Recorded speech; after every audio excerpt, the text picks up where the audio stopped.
This part, I just don't like taking this part. I should never took it out. Because I used to be a pain in the ass trying to put it back in.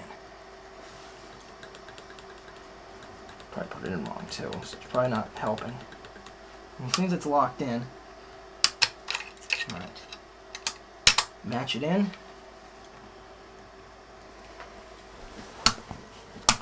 Match it in.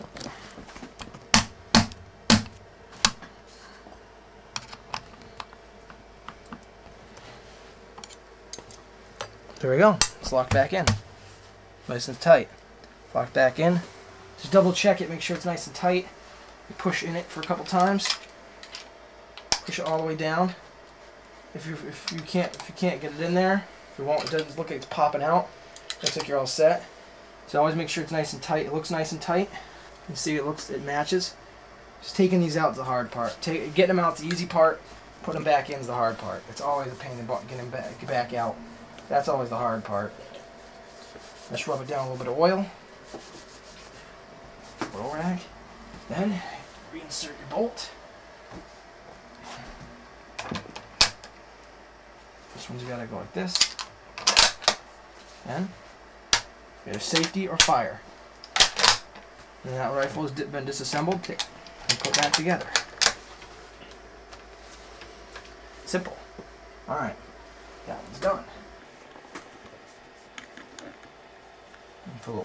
Go. Alright. Now it's time to take apart the 8. Now always remember, make sure it's unloaded. It is. Alright, I'll take out the bolt first. I don't think my 7's going to mind if it has some company. Alright, it's unloaded.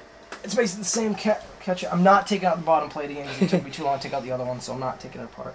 This one has catcher screws at certain locks. So when you're firing, sometimes they jiggle loose. Well, these screws make sure these ones don't move. Sometimes you'll get some of these rifles that don't have those screws because they fell out. Because a lot of them, it's a very common piece to lose. But a lot of them, if you get lucky, if you look for them, they're all complete. My grandfather said he's had a couple of his rifles that don't have these screws. They lost them or you have to replace them. But always be careful because these things. You don't need them, but it's always cool to have them anyways. Better safe than sorry. It's always cool to have them, just because it's a good safety precaution. Because the Germans, I believe, had these too. The Germans did too. Catcher screws, sometimes they fall out. They didn't bother with them because as long as the screw was in there tight, it didn't really move. But it's always good to have them anyways. All right, now we're taking out the okay. I'm not taking out the floor plate because this one's kind of a pain in the ass to get back in too. They're not really meant. The floor plate was to take it out in case of a jam, in case of a really bad jam you couldn't fix. Yeah, I got a light. Well, that's in the light. Sorry. Yeah. That was just saying it was mainly meant for the floor plate action to take it out in case if there was a very bad jam and that you couldn't fix it yourself. Then you'd do it. This one's gonna be covered in oil because I put a lot of the gun grease in there. You're protected. Also, there used to be that Cosmoline in there. Well, I put a lot of gun grease in here. All the Cosmoline's gone. Yeah. All right, there's your entire action. That's the entire magazine. Set that right there, on top of the bolt. All right. Now, as you notice, it hasn't come apart yet. Not like the 7, because now we got to take apart the sling, which is kind of a pain in the butt on its own, but it has to be done. All right. Well, you got basically you got to squeeze this out. Squeeze it. Squeeze it. It's a lot of force to get this thing off. So don't hate me for this. Rome wasn't built in a day. It's really meant to stay on, so I give this thing was built not to stay on, so this thing will not fall off your shoulder. Right. Whoops. Pop it out. Sometimes I use a screwdriver to cheat. Just to widen it so I can get it out.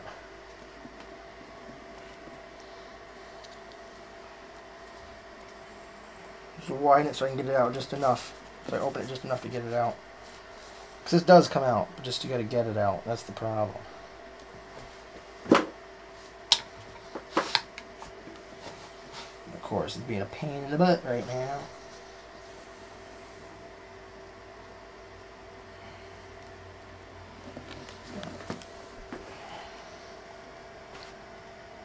So this is usually the hardest part of the whole gun. Usually, it's the hardest part of the whole damn gun. Is taking this damn sling off. All right, screw it. I'm not gonna bother with it. It's gonna be a pain in the butt. All right.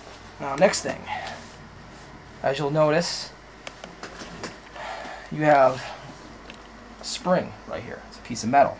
Leaf spring. Well, it's not really called a leaf spring, but it's a piece of metal. It's a pin.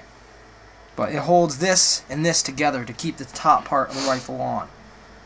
Now for this one, to take this top off, I'll show you how to do it. Let me see. This is where it gets a little tricky and complicated. There we go. That's off. So now we want to take our hammer. You can do it by hand, but it takes a very long time to get it off. Oops, hang on. Trick all wood. Takes a little time and effort to get it off. Part, you got some rifle damage or something.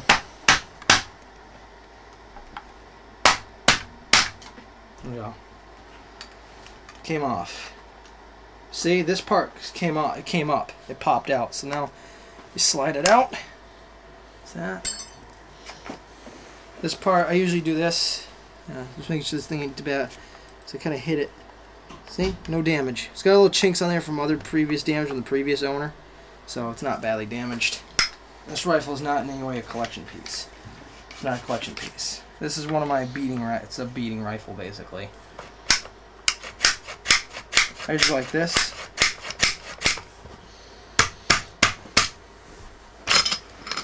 There we go. Part's off. I don't know the hood. I don't know how to really get off yet, but I guess it's really easy. But I don't know how to do it yet. The hood. Yeah. Then for this, take that off the top wood, like this. The sight has to go up like this. On Yugoslavian, it has to. Yugoslavians, you have to take that one part up. Screwdriver. Screw it out. Then there's a clip in there that holds it. Clip. You have to get it up at the right time. This one's gonna be full of gun grease. You turn it, pull it up over. That's the top wood. Then you grip. So just like that. You can look over there for all the gun parts. I tell you, you can look at them. All right. All right. Then take the rifle out itself. Grip it. Slide it out.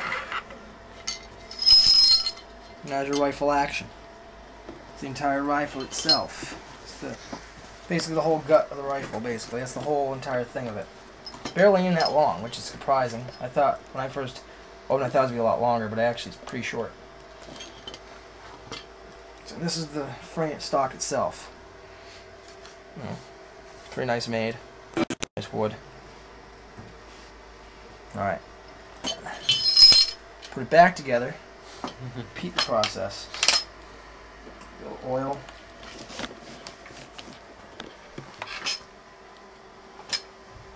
So all you can doubt my cleaning methods, say what you would do, and what you wouldn't, but this is my way, how I do it.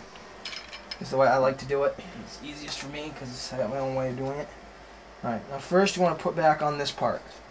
So mine's cracked. It got cracked from the last owner who owned it. It cracked. So it means it has to be repaired. Which doesn't really pose too much of a problem. It can be fixed really easily. A little bit of wood glue will take care of that. Yeah, I can do that later. It's something that can come along later. Just so I get some money. Then you go like this, put it back on, insert it, clip it.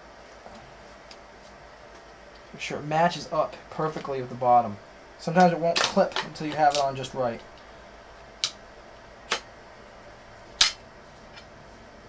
Make sure it matches up and it'll snap back in place. Put that down. Now I want to start with putting this piece on first. Slide it in. Slide that part over it. Spin this part around, make sure it matches. It has to match up with this hole, otherwise it won't go together. Then put this one down, put it right over the top.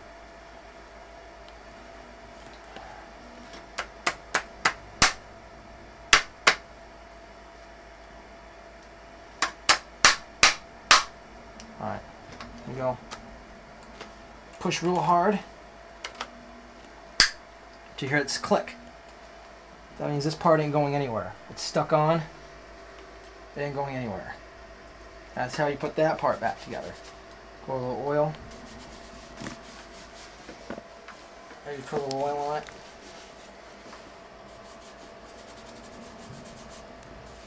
So I usually put the gun oil on the wood too because it waterproofs it a little bit. Makes it a little waterproof. A lot of you say, oh, don't, you know, people will say, don't do that, don't do that. Me, I do it because it actually works. Makes it semi-waterproof. So it helps. Plus it kind of makes it shine. You know, gun oil is not really damaging to wood. It actually kind of preserves it a little better, what I find. I mean, if you got the gun solvent on it, that's when you got a problem. Because the gun solvent will probably strip the frickin' the stain right off. I usually put a little gun oil on it just to keep it waterproof. You know, so the water, the wood doesn't swell. Because it can swell if it gets wet. It can. The moisture can make it swell. I just put a little on just to, you know, just to make it look shiny too. Make it look nice. Nice. Alright, so that's on. Now, this part's always going to be a little wiggly because it's mostly because this one's kind of damaged. This rifle's just like this. It came like this. Usually doesn't do it until you get everything back together. When you get everything back together, then this part will not move. Alright, start bottom assembly first. You align it back in. One good hit, like that. Whoa, that worked. Alright, this rifle's the one that likes to play pranks on me all the time. It likes to revolt against me. It likes it. Alright, now first screws in. Turn it. So you get some tight pressure. Then you put the small catcher screw in. Next, slide that in. I'm trying to show you, but it's kind of hard. So I want to draw out the screws. Then you turn the catcher screw into that. There's a gap.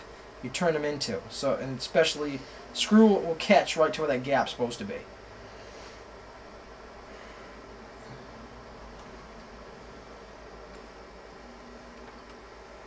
Then you just turn. The screw stays nice and tight. So there, nice and tight. Won't budge. Now, let's do this one next.